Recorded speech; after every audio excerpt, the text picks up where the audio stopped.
Yesterday you identified your triggers. Let me bring you back to the habit loop. Remember that? Remember how triggers like eating a good meal or getting yelled at by your boss set off a whole chain reaction?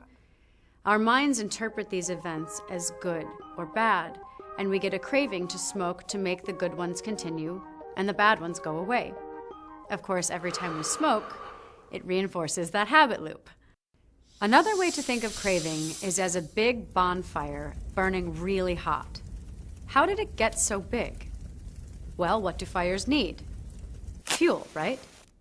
What fuels your craving? Yep, you got it, smoking. Each time you smoke, it's like throwing a log onto the fire.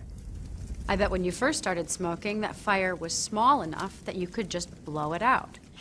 A craving might come up, and you could just step on it and it would be gone.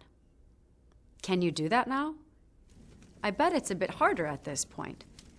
Those cravings are strong enough that if you started to blow on them, it would just fan the flames. If you tried to stamp out the fire, you might just get burned. So how do you get the fire to go out? Remember the screaming child? You can't just force the cravings to stop. Just like the fire is now too big to stamp out. How did we handle the screaming child? We stopped feeding the craving. Same too with the fire.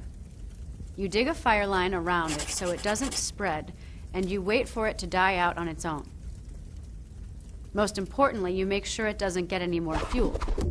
Remember, each cigarette you smoke is fuel for that fire.